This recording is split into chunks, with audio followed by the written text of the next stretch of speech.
Hey everybody. People always ask me, Manny, what tools should I be using for my Amazon business? Well, this episode is brought to you by Helium10.com. These are the same tools I use to generate 6 figures per month with Amazon FBA. I get keyword research, product tracking, listing optimization, search term tracking, account monitoring, and a lot of other brand new money pulling tools that are going to be released to Helium 10 members on a regular basis. If you're going to grab any tools, check these out. Seriously, get a massive advantage with the tools that top sellers are using right now. Okay, and they're all in one place. Some tools and services will have a user cap, so get in there as quickly as you can. That's helium10.com, Helium10.com.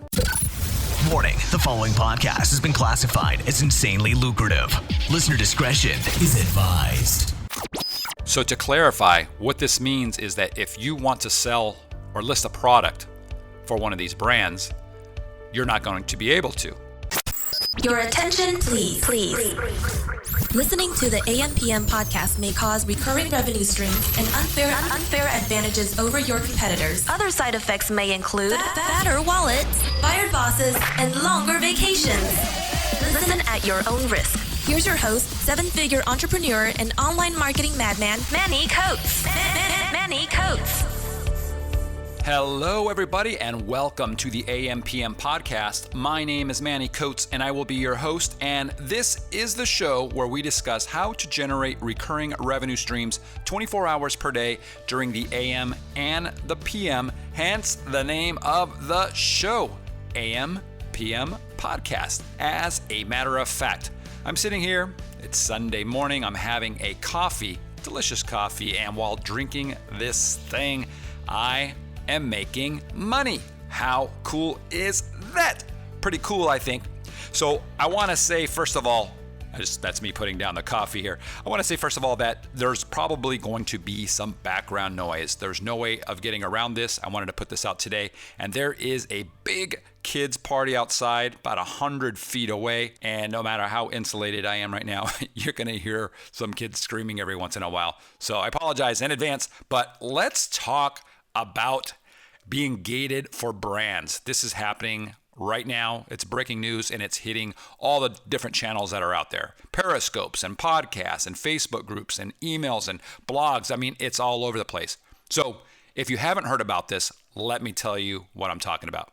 Amazon has started to gate products, brands specifically, okay? And what I mean by that is if you try to go list, let's say, a Lego product or a Funko product or a Nike product, you can't do that in every instance now. The brand itself is gated. And this really affects retail arbitrage guys more than private label, right? Because if you're creating private label products, you're not selling a Nike product or a Lego product, for example.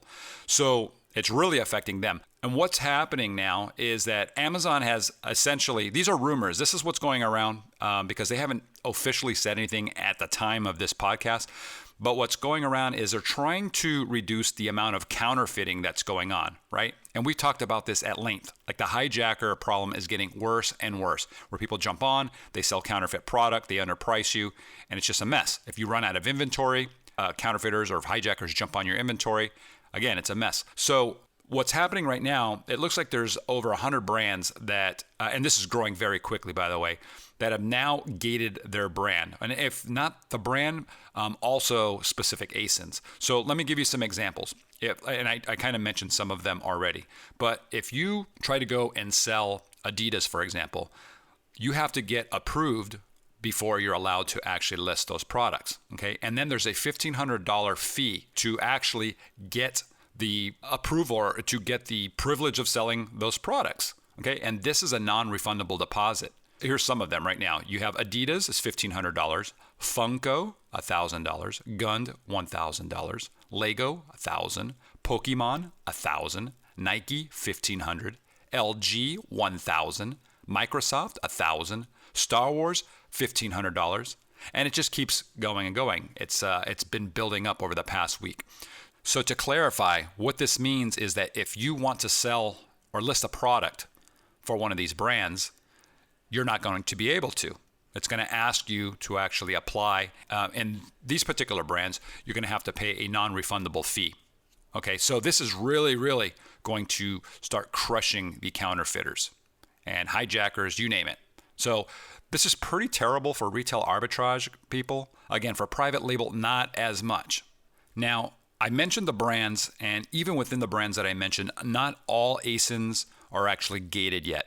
Okay, so what we're finding is you can actually take a product and, right down below the buy button, there's a link that'll say sell this product. And if you click that, a lot of times the entire brand will be locked out. So it'll tell you that you can't sell and that you need to apply. In other cases, you can. It's only specific ASINs that are currently blocked out within that particular brand. So the brand knows that they have a specific problem on a number of ASINs, and those are the ones that they're gating, and then the rest are open. I expect that's going to be changing as we go. And like I mentioned, the list seems to be the popular brands, the ones that probably have a high level of counterfeit issues, and then they'll probably be expanding as we go. There are also reports from people that have been selling these types of brands that say that they seem to be grandfathered in, meaning that other people are saying they're blocked, right? They can't go in and sell it while they have no issues selling. So this seems to be a thing too. If somebody's been selling for many years and they have a solid account, right? Everything looks good. It looks like there's been some pre-approvals already, or you're grandfathered in to continue selling that. So you might not see the same issue that everybody else is if that's what you've been doing. But the implications for retail arb guys, guys that go out and they buy products, let's say for the coming Christmas season, right? You're going to go out and you're going to buy all the popular stuff. You might not be able to sell this, at least not unless you get approved and you pay these fees. So let's just say that you're selling 5 of these top brands. They are your big money makers, and they're $1,000 a piece. That's $5,000 in non-refundable fees that you have to pay to ungate yourself. And that's a cost of business that you now have to factor in. Right? It's no longer just the other things and regular Amazon fees. You have to factor that in. I would say that for at least the retail arb guys and also for private labelers, there are other options right now. You can go to Walmart, for example. They are now accepting third-party sellers, and it's a brand new program for the most part, right? Now that they purchased Jet.com, the doors have kind of opened up. They want to compete with Amazon. So go check them out. The onboard processing, by the way, guys, I haven't done this with Walmart yet, but with Amazon, you can get going within a day, 2 days, and you're online and you're selling as long as you've got inventory and so forth. But with Walmart, it's not the same way, right? I believe the onboarding process is just under 2 months. It's definitely weeks right now. So they'll probably speed that up. But yeah, that's another option, right? You can diversify and look at other channels. And I expect that Walmart will have a massive holiday season as a lot of private labelers and a lot of retail arb guys move over there. And actually, now that I say that, I'm not too sure about the retail arb guys. I know that Walmart is opening it up to brands, if you're selling your own brands. I haven't looked into people selling other brands having stores. So maybe I need to take that back. Like I said, this whole podcast is all about the rumor mill and what we're seeing right now. And basically, nobody knows for sure what is going on. But I wanted to get this out to you as quickly as possible so that you can at least see what other people are seeing. And certain things are not rumors, right? We know that the brands that I mentioned are actually charging these fees and are gated. But how far will this go? Are they going to be blowing this up across all brands? Anybody who has something that's brand registered? For example, I have brand registered products. So does that mean that I'm going to be able to go out and get my product gated so that I don't have anybody else selling on it? I don't know. I hope so. I think that's where it's going. And I've actually reached out to Amazon just yesterday, in fact, to try to get my brand registered products, the brand itself, to get that gated. So as soon as I find out, especially if it works, I'm going to let you guys know, because this is going to be big, huge news. It's going to be game-changing news for the entire industry. I mean, think about it. All the counterfeiters, all the hijackers, they can still sell, but they're going to have to come out and create their own page, their own listings with their own brands. And if you've got the experience and the knowledge and the marketing to outdo what they're doing, then they're not going to be able to compete. All these hijackers and counterfeiters, they ride on our coattails, right? You already have an awesome listing, and they just jump on there and beat you on the pricing and take away the buy box. So it's going to get rid of that, hopefully. So I'm pretty excited about all of this, actually. So let's talk about branding, okay? Actually, brand registry is what I want to talk about, because that's something you're going to want to set up if you haven't done so already. because that's going to be the process, at least the first process, I believe, to getting this whole gating thing going if they open it up to everybody. Right now, there's talks that are saying, or speculation that it's only being made available to huge brands or to sellers that have a certain volume. So we'll probably find out a little bit more as this week opens up and people start posting a little bit more. But I think they're going to open it up to all brand registered products at some point. Okay, and I don't know what the process is going to be for doing that. Like if you have to have a certain amount of sales volume or whatever the case might be, but you need to get brand registry. Okay, that's the first thing. And a lot of people don't do this. Maybe they think it's too hard, or I've had some people think they need to have a trademark in order to get brand registry, and you don't. You don't need to do that. You don't even have to have a corporation or anything like that. You can apply and still get your brand registry. Essentially, and I've talked about this in previous podcasts, so I'm not going to go over it into too much detail in this particular episode. I'll go back and cover things in more detail when I have an update in regards to my dealings with Amazon related to the gating of the product. But for brand registry, there's a few things you need, a handful of things. You need to have an image of the product packaging with your brand visible on the product, potentially on the packaging. Okay, it's just a photo of the logo isn't going to be accepted. You need to actually show that particular product. You'll likely need invoices from the manufacturer. Okay, they're going to want to see proof of this. You need to have a website. And many people, they're going to tell you that the domain name for your website has to match your brand, but that's not always the case. I can tell you for a fact, my domains don't exactly match the brand names of my brands every single time. But if you can, yes, I do agree, get the exact name. But it's not a requirement. At least it hasn't been for me when I did it. Okay. I have a button that I add to the page that links to the Amazon product page for the products that I'm listing under that brand. I think that's important to have. There should be a contact us page with an email address so that they can attribute the email address that you're using in Seller Central to that particular product page. Okay. Later on, you can go in and you can change that if you're afraid of your email getting scraped, but at least during the process, put the email address that matches the one that they have. I've been told that that's not always necessary, but that's what I do. Have an About Us page. That's what I do. Just make yourself sound legit. I don't believe you need that, but I like to make it. It takes an extra 10 minutes and then you're done. And then you just got to fill out the form on Amazon for brand registry. It doesn't take that long. Okay, it just takes a few minutes.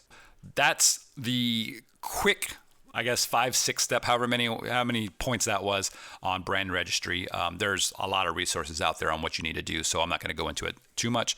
But yeah, guys, I mean, this is the big news of I would say the month. I mean, everybody's been covering this. It's been in every Facebook group. Periscopers have all talked about this if they're in the Amazon niche.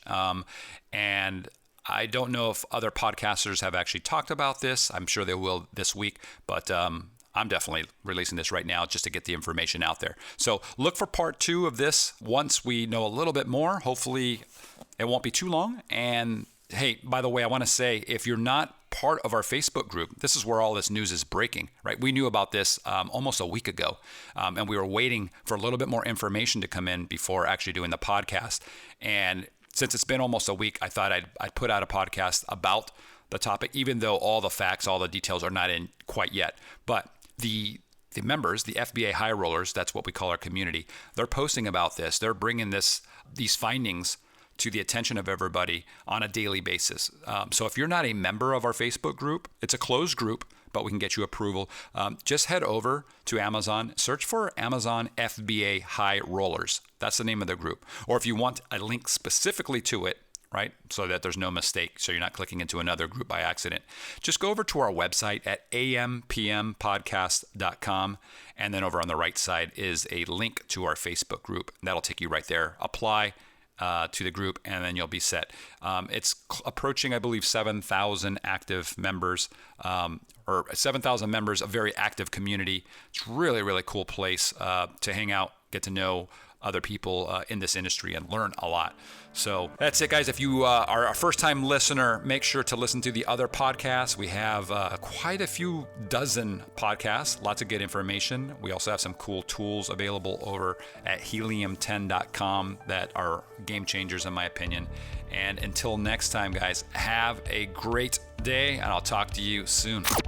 Oh, hey, quick update. This is being added after the podcast. Literally, like hours later, I got some additional information. I just wanted to throw it out there. I have not verified any of this, but here are some additional brands that are being gated. It looks like we've got Under Armour, Sony, Shopkins, Munchkin, NuView, Arctic, I guess, Procter, Silex, Pop-Up Pets. Some of these I've never even heard of.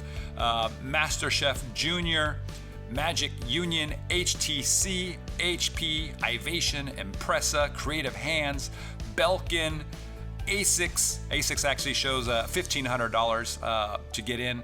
Calvin Klein, Cloud Pets, Faberware. There's a bunch. So yeah, the list is growing pretty quickly, guys. T-Mobile looks like is on there. Wilton's. So anyways, just wanted to let you guys know the list is going to grow fast. So we'll try to keep you updated. You've been listening to the AM/PM podcast hosted by Manny Coates. For more information, insider tools, and to get the resources mentioned in this episode, visit ampmpodcast.com.